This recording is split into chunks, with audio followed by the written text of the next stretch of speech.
Disney plus Hotstar stream हो रही web series गुनाह में राणा के किरदार में नजर आ रहे अभिनेता साद बाबा को बचपन से ही अभिनय व फिल्मों का शौक रहा है, मगर पारिवारिक हालात ऐसे थे कि वह कभी भी घर में अभिनेता बनने की बात नहीं कह सके।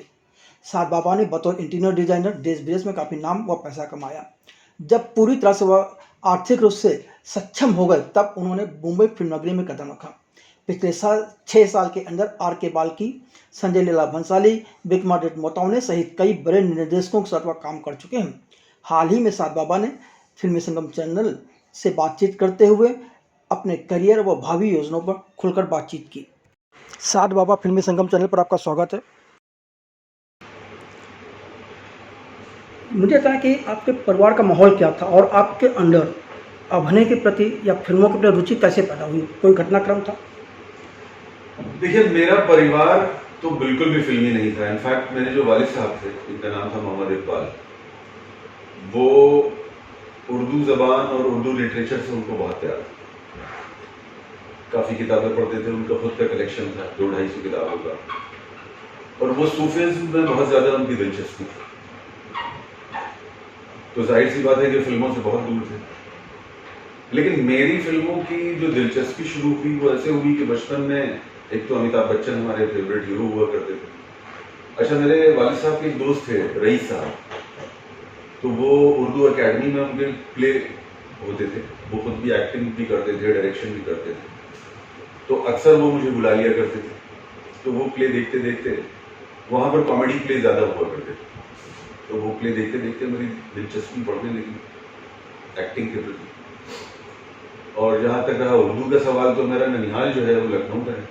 तो हमारे ख़ानदान में बहुत से ऐसे शायर हुए हैं, मिराज फैज़ाबादी हो गए जैसे, और शमीम फैज़ाबादी, और आपने मजाज का नाम सुना होगा, तो ये मेरी नानी के रिश्तेदार थे। तो इस तरह से वहाँ, अच्छा, जो रुदौली कस्बे जहाँ पर मेरा ननिहाल है, वहाँ पर बहुत ही अदबी माहौल है। वहाँ पर शेर व शायरी में, मुशायरों में लोगों को बहुत ज़्यादा दिलचस्पी है, और वहाँ पर मजाज डे के नाम से हर साल एक मुशायरा भी होता है। तो इस तरह का माहौल था वहाँ, और इधर एक्टिंग के लिए भी रुचि थी बहुत ज़्यादा। तो बस फिर मैं धीरे धीरे, मेरा सवाल ये था कि एक्टिंग के प्रति रुचि कैसे पैदा हुई आपके अंदर? रुचि इस तरह से पैदा हुई कि एक तो मैंने प्ले देखी, फिल्में देखने का बहुत शौक था, तो मुझे एक तो अमिताभ बच्चन बनने का बहुत शौक था। उनकी जैसे फिल्में हैं वो दीवार और त्रिशूल, इस तरह की, तो वो उनकी तरह लाइफस्टाइल, उनकी तरह जीना, उनकी तरह बात करना, अकेले कमरे में मैं उनकी एक्टिंग किया करता था। तो और दूसरी बात ये थी कि एक्टिंग बचपन से ही थी। अब मुझे लगता था कि मैं एक अच्छा एक्टर हूँ। अक्सर घर में एक्टिंग करता था। स्कूल नहीं जाना है, पेट में दर्द हो रहा है, अगर घर वालों से ये कहना है कि पेट में दर्द हो रहा है, या मुझे बुखार है, या मुझे बहुत कमजोरी महसूस हो रही है, तो ये भी एक्टिंग। सही बात। स्कूल में गए, होमवर्क जो क्लास टीचर ने दिया वो नहीं पूरा किया, तो अब वहां पर कैसे एक्ट करके उनको क्या एक्सक्यूज देना है कि क्यों नहीं किया। तो वहां भी कुछ ना कुछ एक्टिंग करनी कि तबीयत खराब है, या अगर घर में कुछ प्रॉब्लम हो गई, या बहुत अंकल मरते थे उस जमाने में। जब भी आप घर में, अगर आप होमवर्क नहीं किया आपने, या आपने कोई भी ऐसा टास्क पूरा नहीं किया है जिसकी सजा मिलनी है, तो अपना कोई ना कोई रिश्तेदार मर जाता था। और अगर घर में रिश्तेदार मरा है तो उसी तरह की एक बॉडी लैंग्वेज बनानी पड़ती थी आप, उदासी वाली। तो इस तरह से वो एक्टिंग तो शुरू से ही थी। तो मतलब आपको कोई ट्रेनिंग लेने की जरूरत नहीं पड़ी? ट्रेनिंग लेने की जरूरत तो थी मुझे, लेकिन ट्रेनिंग लेने का वक्त नहीं था। अच्छा। मेरे पास एक तो मैं घर में अकेला था।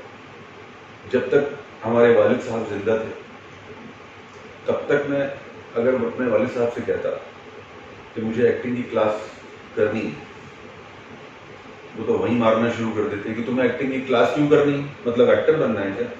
भाई उनके हिसाब से या तो मुझे टीचर बनना था, या इंजीनियर बनना था, या डॉक्टर बनना था, या प्रोफेसर बनना था, जो भी बनना था। क्योंकि ये एक्टिंग का प्रोफेशन तो दूर दूर तक कहीं नहीं था। हमारे पूरे खानदान में किसी ने एक्टिंग नहीं की। दूसरी बात, अकेला होने की वजह से जिम्मेदारियां थी, कमाना भी था, पैसा भी कमाना था, और वालिद साहब के इंतकाल के बाद फिर सब कुछ मुझे ही करना था। तो इसलिए फिर एक्टिंग सीखने का मौका नहीं मिला। लेकिन एक्टिंग फिल्में बहुत ज़्यादा देखता था। मेरी फिल्मों की दीवानगी आपका अंदाज़ा आप इस बात से लगा लीजिए कि मुझे घर से फिल्में देखने के लिए जाने की हॉल पे इजाज़त नहीं है। अच्छा। क्योंकि फिल्म अगर आप देखने जाएंगे तो कम से कम 3 से 3.5-4 घंटे तो लगेंगे ही लगेंगे, और अगर साथ 4 घंटे घर से गायब है, इसका मतलब है कि कुछ ना कुछ गलत हो रहा है। तो दिल्ली में मेरे घर के पास एक सिनेमा हॉल हुआ करता था, डिलाइट सिनेमा। आपने शायद सुना होगा। दिल्ली गए हो, बहुत मशहूर सिनेमा हॉल है,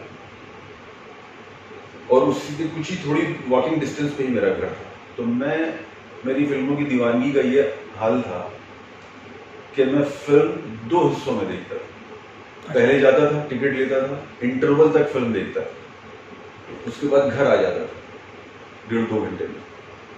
फिर किसी दिन मौका निकाल के टिकट लेता था और इंटरवल के बाद से एंड तक फिल्म देखता था, लेकिन फिल्म मुकम्मल करता था।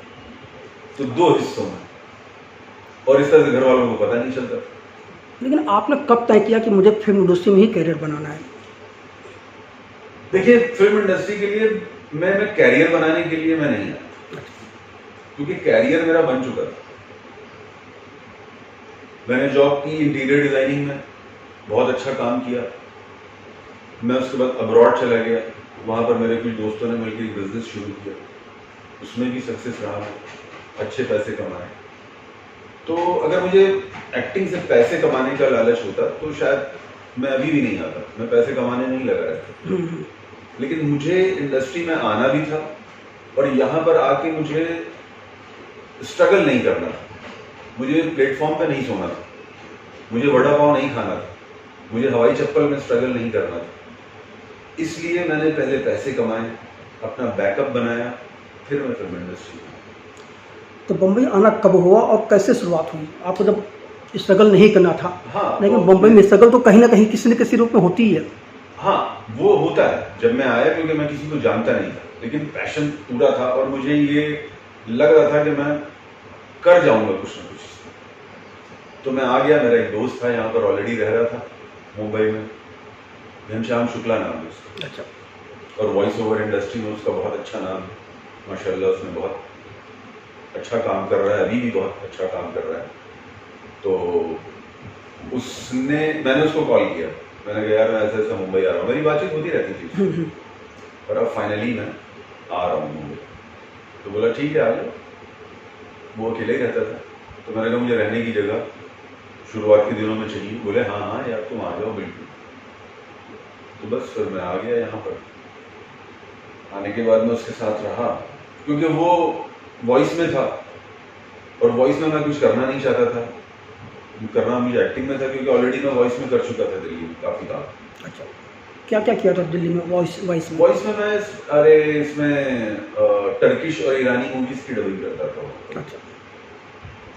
तो मैं आया, फिर उसके बाद फिर मैंने वो अपना शुरू किया जो काम होता है, क्योंकि वो प्रोडक्शन हाउसेस गूगल से उनके एड्रेस निकालना, प्रोडक्शन हाउसेस में जाना, जाते मुझे वहाँ पर फिर कुछ लोग एंटरटेन करते थे, कुछ लोग नहीं करते थे, कुछ लोग अपना नंबर दे देते थे, कुछ लोग ईमेल आईडी दे देते थे। ऐसे करते करते फिर एक दोस्त हैं मेरे कमाल भाई, उनका एडवर्टाइजिंग का काम है, तो उन्होंने मुझे एक ऑडिशन ग्रुप में ऐड किया, ऐड करवाया किसी से कह के। तो जब वो ऑडिशन ग्रुप में मैं ऐड हुआ तो मुझे और ज़्यादा उसमें डिफरेंट रिक्वायरमेंट्स आने लगी, और ज़्यादा उसके अंदर फ़ोन नंबर्स, कास्टिंग डायरेक्टर के। अच्छा, ये सब मुझे पहले पता नहीं था। पहले तो मुझे ये लगता था कि वहाँ पर प्रोड्यूसर या डायरेक्टर के पास जाओ और आपको काम मिल जाएगा, बट ऐसा नहीं था। वो सारा सिनेरियो चेंज हो चुका था, सारे कास्टिंग डायरेक्टर्स आ चुके थे, मुकेश हावड़ा और ये कास्टिंग बे और इस तरह के बड़े बड़े कास्टिंग कंपनीज आ गई। तो धीरे धीरे इन लोगों के नंबर्स भी मुझे मिलने लगे, मिलते मिलते फिर इन लोगों से भी मैं रब्ता मेरा होता रहा, मैं अपना प्रोफाइल भेजता रहा। पहले मुझे प्रोफाइल ही नहीं बनाना आता था कि प्रोफाइल होता क्या एक फोटो भेज दो और अपना नाम लिख दो, तो नहीं। फिर मुझे एक एक्टर थे अजीत सिधाई। अच्छा। तो उन्होंने मुझे बताया कि कैसे मैं उनके साथ एक सीरीज थी द सिलेक्शन डे, आपको याद होगा, अनिल कपूर प्रोडक्शन। मेरे शुरुआती दौर में तो मैंने उसमें काम किया था। एक क्रिकेट सिलेक्शन बोर्ड की जो एक कमेटी होती है उसमें एक सिलेक्टर का कैरेक्टर था। करेक्ट। वो किया मैंने। फिर मैंने प्रोफाइल बनाया, प्रोफाइल बना के फिर प्रोफाइल भेजा। फिर ऐसे करते करते करते फिर काम मिलने लग गया मुझे। पहली बार मैंने एक बालाजी का एक सीरियल, टीवी सीरीज थी, वो ये है चाहते हैं, उसमें काम किया। फिर ऐसे धीरे धीरे उन दिनों में फिर वेब सीरीज, जब मैं आया तो ये वेब सीरीज का दौर भी शुरू हो गया। आपने तमाम कास्टिंग डायरेक्टर के साथ ऑडिशन दिया। ऑडिशन में ज़्यादातर रिजेक्शन बहुत होते हैं, हाँ, तो जब रिजेक्शन होते थे तो आप कैसे उससे उबरते थे? रिजेक्शन, मुझे लगता है रिजेक्शन को मैं दो तरह से लेता हूँ। एक तो रिजेक्शन कि मैं शायद अच्छा नहीं कर पाया, तो अभी उसी स्क्रिप्ट को मैं घर पे करता था। अच्छा। अपने कैमरे के सामने बार बार, एक बार, दो बार, तीन बार, 10 बार। फिर मैं अपने कुछ दोस्तों को दिखाता था कि देखो ये कैसा हुआ, ये कैसा हुआ। एक तो ये रिजेक्शन होना भी बहुत ज़रूरी है। तो रिजेक्शन नहीं होगा तो फिर आप अपने आप को इम्प्रूव कैसे करेंगे। और दूसरी बात कि जिस तरह मैं आया हूँ काम की तलाश में, और भी तो बहुत से लोग आए हैं। करेक्ट। सारा काम मुझे तो नहीं मिलेगा, और जो लोग आए हैं, जो लोग क्यू में हैं, उन्हें भी तो मिलेगा ना काम। तो जहां मुझे मिला वहां कोई और भी तो मायूस हुआ, सीरियस बात है। और जो मुझे मिला वो कोई और मायूस हुआ, जो मैं मायूस हुआ किसी और को मिला। तो ये तो एक चक्र है। अब हर काम तो मैं नहीं कर लूंगा ना, ऐसे बहुत से लोग हैं, मुझसे भी काबिल लोग हैं जो डिजर्व करते हैं, उनको सबको मिलना चाहिए काम। सारे काम नहीं कर लूंगा तो दूसरे क्या करेंगे। ये चाहते हैं से क्या रिस्पांस मिल रहा था, उसके बाद करियर कैसे आगे बढ़ा? हाँ, उसके बाद फिर लोगों ने देखा, कास्टिंग डायरेक्टर्स भी एक दूसरे को शायद रेफरेंस देते हैं किसी पर्टिकुलर कैरेक्टर के लिए, भाई ये आदमी सूट कर रहा है, इसको ले लो। ऐसे करते करते फिर वो, क्योंकि करने से ही होता है। जब तक आप करेंगे नहीं, जब तक आप दिखेंगे नहीं, आप दिखेंगे कैसे? तो यही है कि वो करने से। और फिर कुछ मैं क्या कहूँ, मेरी मेहनत तो जो है वो है, कुछ ऊपर वाले का भी कुछ काम तो होता ही है हर एक इंसान के साथ। तो मेरा सवाल यह है कि ये चाहते हैं के बाद क्या क्या किया आपने? हाँ, ये चाहते के बाद मैंने back to back 2-3 TV shows किए आपके आ जाने से। फिर उसके बाद मुझे एक बड़ा काम मिला मेरे साईं में। तो मेरे साईं में क्या होता था कि एक अध्याय पूरा चलते थे, तो उस अध्याय में मुझे एक बड़ा कैरेक्टर मिला। गन्नू महाराज का अध्याय था वो। अच्छा। तो उसमें मुझे एक कोतवाल का कैरेक्टर मिला, वो मैंने किया। उसको भी काफ़ी लोगों ने अप्रिशिएट किया, थोड़ा डिफरेंट टाइप का कैरेक्टर था। उसके बाद फिर मुझे पहली बार एक मुकेश छाबड़ा की कंपनी, कास्टिंग कंपनी से मुझे एक सीरीज हुई,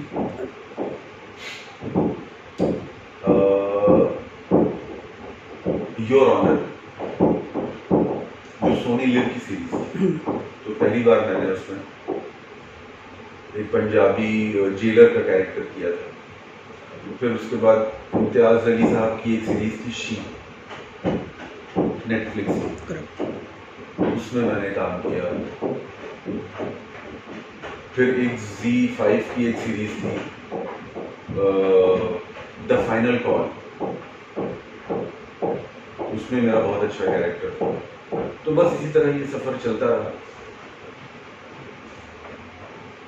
फिर उसके बाद लॉकडाउन आ गया।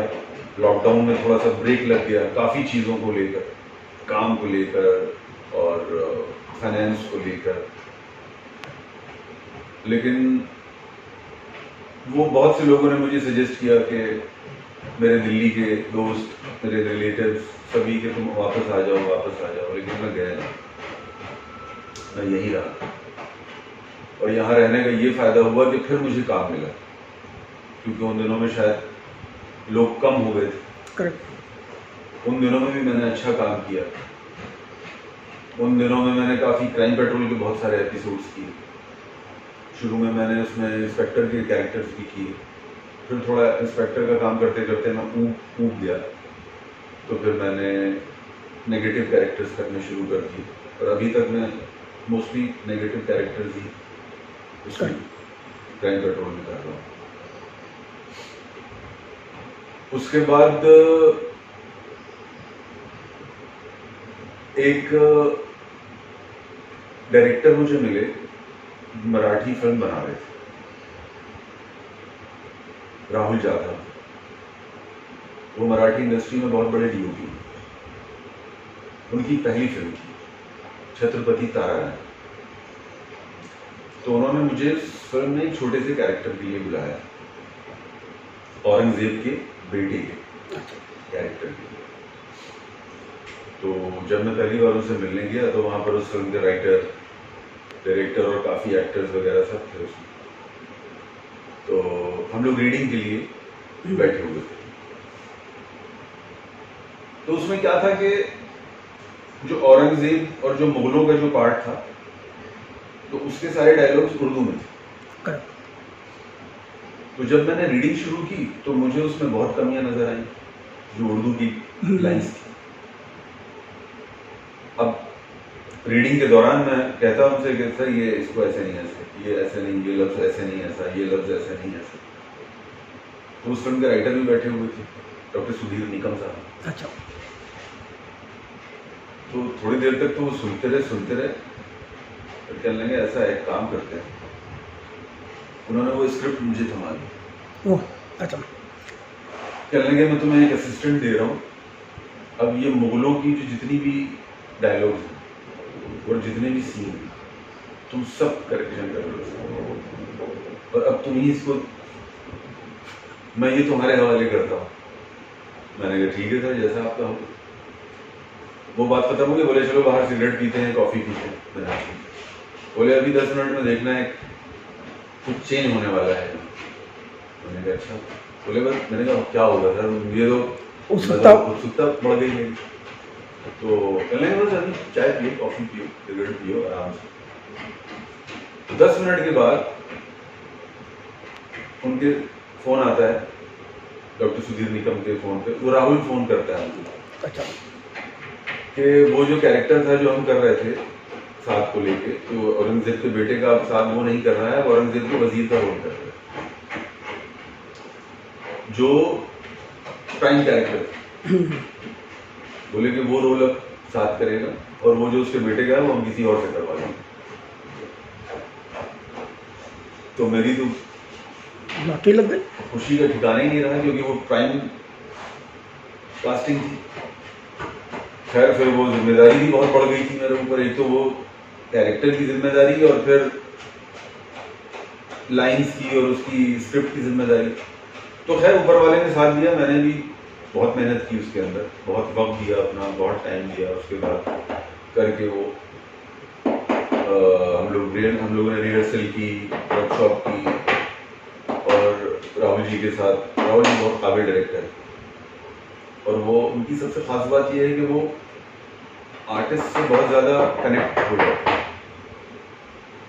इतने कनेक्ट हो जाते हैं कि वो इतना अपनापन आ जाता है कि आपको खुद ही लगने लगता है कि नहीं यार, ये तो मेरे घर का ही काम है और मुझे इसको अपने काम की तरह ही करना है।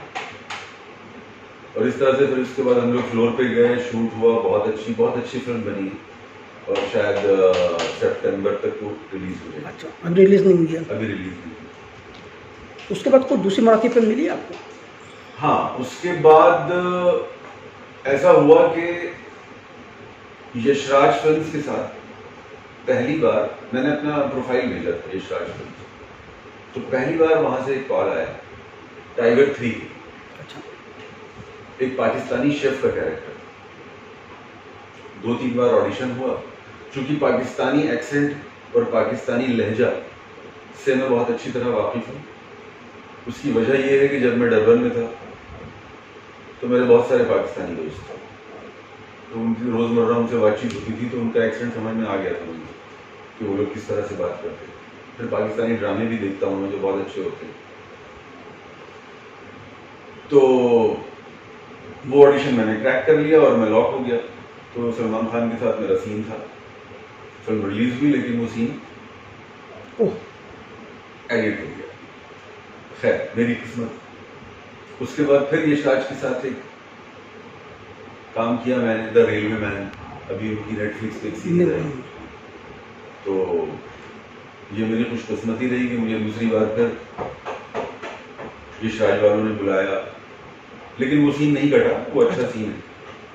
तो बस यही सफर है और कहीं ना कहीं मुझे लगता है कि मैं बहुत ब्लेस्ड भी हूँ और किस्मत वाला हूँ, खुशकिस्मत हूँ कि इस तरह से काम मिल रहा है और अपना काम मैं करता जा रहा हूँ। अभी आप वेब सीरीज गुनाह में नज़र आ रहे हैं। गुनाह कैसे मिली थी, क्या है ये गुनाह, है क्या ये? गुनाह मुझे ऐसे मिली कि गुनाह का जो प्रोडक्शन हाउस है बोधी ट्री मल्टीमीडिया, इसके साथ मैं पहले भी काम कर चुका था। आपके आ जाने से जिस टीवी शो का मैंने जिक्र किया अच्छा, वो बोधी ट्री का ही था। और उसके बाद फिर एक सीरीज आई थी लॉकडाउन में, गॉन गेम सीजन 2, जो वूड पे थी, तो उसमें भी मेरा कैरेक्टर था। तो मैं उन लोगों से साथ काम कर चुका था और अब भाई मैं क्या बताऊं कि उन लोगों ने मुझे इस काबिल समझा, अब कुछ देखा होगा मुझ में कि चलो भाई अच्छा आर्टिस्ट है, बुला लेते हैं इसको। तो इस तरह से मुझे ये गुनाह सीरीज मिल गई, इसमें भी अच्छा कैरेक्टर है मेरा। गुनाह का जो करेक्टर हो उसको कैसे आप डिफाइन करोगे, उसका नाम क्या है? गुनाह के कैरेक्टर का नाम है राना और ये एक आउट एंड आउट वफादार आदमी, ये जो काम करता है पूरा फोकस्ड होके और बहुत ही लगन से करता है। इसमें नेगेटिव और पॉजिटिव दोनों टच है और ये इस फिल्म के लीड के साथ एक मिशन पे है। इसके पास्ट में इसके साथ बहुत बुरा हुआ है, ये इसका पास्ट बहुत दुख भरा है और कुछ इससे गलतियां हुई हैं, तो ये इसको कुछ पछतावा भी है। इसलिए ये अब आगे अपने आने वाले टास्क में उन सब चीज़ों को मतलब अपनी गलतियों से उबरने के लिए ये काम कर रहा है, क्योंकि इसकी फैमिली, इसका बच्चा इसको छोड़ चुके हैं और ये वापस अपना काम पूरा करके अपनी फैमिली के पास जाना चाहता है, लेकिन पहले अपना ये काम पूरा करना चाहता है ताकि ये आगे फख्र से जा सके अपनी फैमिली के पास।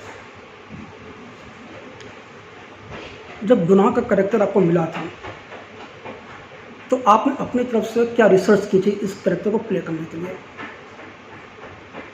मुझे जो ब्रीफ दिया गया था इस कैरेक्टर के बारे में कि ये बंदा बहुत कम बोलता है, ऑब्जर्व ज़्यादा करता है और जो गुनाह का जो लीड कैरेक्टर है उसके साथ ये साए की तरह रहता है। उसको अगर वो कुछ गलत कर रहा है तो वो उसको रोकता है, अगर वो सही कर रहा है तो वो उसके साथ तो है ही।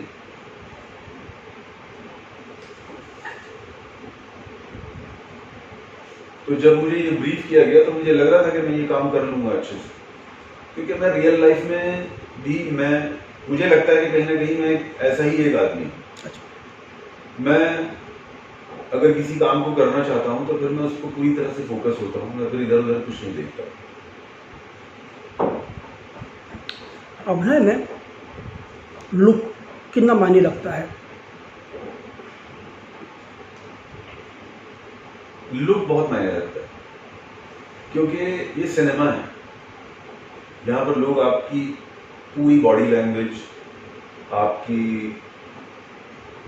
आपका चेहरा, आपकी फिटनेस, सब कुछ मायने रखता है। लुक बहुत मायने रखता है। माना कि अगर आप किसी पुलिस इंस्पेक्टर का कैरेक्टर कर रहे हैं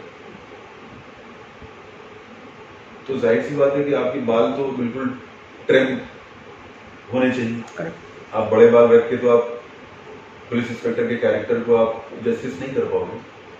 तो इसी तरह से लुक बहुत मायने रखता है। अभिनय में दो चीज़ें बहुत महत्व रखती हैं, कलाकार के निजी जीवन के अनुभव और उसकी अपनी इमेजिनेशन माने कल्पना शक्ति। आप किसी किरदार को प्ले करने के लिए इनमें से किसका उपयोग करते हैं, कितना कैसे करते हैं? हाँ, कल्पना शक्ति। अगर पहली बात तो ये है कि जैसे अभी मुझे गुनाह का जो मुझे कैरेक्टर मिला, तो जितने दिन का भी ये शूट था उस दौरान मैंने कुछ नहीं किया। ठीक है। और मेरी कोशिश यही रहती है कि अगर इस तरह का कोई कैरेक्टर मिल जाए तो फिर अब आप उसी कैरेक्टर में ही रहो। आप डिफरेंट काम करोगे और आप ये कोशिश करोगे कि मैं यहाँ से भी पैसे कमा लूँ, यहाँ से भी पैसे कमा लूँ, यहाँ से भी आज का दिन मेरा एक चेक बन जाए, तो ये यहाँ से भी पैसे आ जाए। मुझे वो काम बिल्कुल अच्छा नहीं लगता। तो आप एक बार जिस कैरेक्टर में आ जाएं तो फिर उस कैरेक्टर को अपने अंदर डाल लीजिए, उस किरदार को खुद में समा लीजिए या उस किरदार में समा जाइए, उस काम को करिए, दिल से करिए, तभी मज़ा आता है। अब आप किस तरह के कैरेक्टर प्ले करना चाहते हो? मैं वैसे तो नेगेटिव कैरेक्टर्स ज़्यादा प्रेफर करता हूँ, क्योंकि उसमें करने के लिए बहुत कुछ होता है, वेरिएशंस बहुत होते हैं। तो आगे देखते हैं। अब ये तो डिपेंड करता है कि किस तरह के रोल मुझे ऑफर होते हैं। मेरी कोशिश तो यही रहेगी कि मैं नेगेटिव कैरेक्टर्स पर। तो अभी कुछ नया कर रहे हैं? नहीं, अभी नया तो कुछ नहीं है फिलहाल, बल्कि अभी तो मैं रेस्ट ही कर रहा हूँ। 5 महीने तो मैं इसी में था, गुनाह। तो अभी तो मैं गुनाह देख रहा हूँ, मैं अपना खुद का काम भी देख रहा हूँ पहली बार कि कैसा चल रहा है। और इधर यशराज की जो सीरीज़ है मंडला मर्डर्स, उसका इंतज़ार कर रहा हूँ, अपनी मराठी फिल्म का इंतज़ार कर रहा हूँ। और फिर मैंने अभी पाताल लोक सीज़न 2 में भी एक छोटा सा एक इम्पॉर्टेंट कैरेक्टर किया है, जयदीप जी के साथ मुझे काम करने का मौका मिला, उसका भी इंतज़ार कर रहा हूँ। एक और सीरीज़ है, नहीं सॉरी सीरीज़ नहीं है, एक और फिल्म है Z5 के लिए, उसका नाम है मुर्शिद, जिसमें के मैनन जी हैं और जाकिर हुसैन साहब हैं। इनके साथ उसमें मेरा एक करप्ट पुलिस ऑफिसर का कैरेक्टर है। तो इन सब कामों का इंतज़ार कर रहा हूँ अभी। आपकी उर्दू ज़बान बहुत अच्छी है, आपने उर्दू लिटरेचर काफ़ी पढ़ा है, और मराठी में जो फिल्म थी उसमें उर्दू में का जो सारे रीराइट भी आपने कुछ किया। जी। कभी आपकी इच्छा नहीं होती कि आप खुद कुछ लिखें? हाँ, मैं लिखता रहता हूँ, लेकिन अभी उतना फाइन राइटर नहीं बन पाया हूँ। लेकिन खाली वक्त में कुछ ना कुछ लिखता हूँ। मेरी एक डायरी है, उसमें बहुत कुछ मिल जाएगा देखने को। जब दोबारा कभी मिलेंगे तो मैं आपको दिखाऊंगा। नहीं, तो डायरी में किस तरह की चीज़ें लिखते हैं आप? अभी तक तो मैं छोटी शॉर्ट स्टोरीज या कुछ अपनी ज़िंदगी से जुड़े हुए कुछ पहलू, कुछ वाक़यात, ये सब मैं लिख लेता हूँ। और मैंने लॉकडाउन में मैंने एक कहानी भी लिखी, तो देखते हैं क्या होता है इन फ्यूचर, उसका कुछ करेंगे। कभी जो आपकी उर्दू भाषा है, आपको लगता है कि वो जो ज्ञान है उसका कोई फ़ायदा मिल रहा है आपको इस इंडस्ट्री में? बिल्कुल मिल रहा है, बिल्कुल मिल रहा है। और अभी जैसे ये तारा रानी में मुझे ये फ़ायदा मिला। और उर्दू ज़बान बहुत खूबसूरत ज़बान है। उर्दू ज़बान जानने की वजह से मुझे सबसे बड़ा फ़ायदा ये मिलता है कि मेरा तलफ़्फ़ुज़, प्रोनाउंसिएशन जिसको कहते हैं, वो सही निकलता है। और प्रोनाउंसिएशन सही निकलने का तो फ़ायदा मिलता ही। करेक्ट। क्या है हॉबीज़ क्या है? दूसरी हॉबीज़ है मेरी खाना बनाना, खाना बहुत अच्छा बनाता हूँ, और खाना बना के खिलाना भी मुझे बहुत अच्छा लगता है। और इनफैक्ट घूमना बहुत पसंद है मुझे, तो जब भी टाइम मिलता है मैं कहीं ना कहीं घूमने जाता हूँ। किन जगहों पर घूमने जाते हैं? मोस्टली मुझे हिल स्टेशन ज़्यादा पसंद है, हिल्स ज़्यादा पसंद है। जब आप हिल स्टेशन जाते हैं, कहीं भी घूमने जाते हैं, वहाँ तमाम अजनबी लोग मिलते हैं, जी। वहाँ एक नया कल्चर होता है, सारी चीज़ें होती हैं। उस वक्त आप क्या सीखते हैं, या कभी कोई ऐसी घटना घटी है जिसने आपको बदलने पर मजबूर किया वो? नहीं, बदलने पर तो नहीं मजबूर किया, हाँ, लेकिन इंटरेक्ट करता हूँ मैं जहाँ भी जाता हूँ लोगों से, उनसे बहुत कुछ सीखने को मिलता है और डिफरेंट कल्चर, ज़बानें, कुज़ीन, ये सारी चीज़ें सीखने को मिलती हैं। तो ये जो सारी चीज़ें आप सीखते हो, अभिनय में कहाँ मदद करती हैं?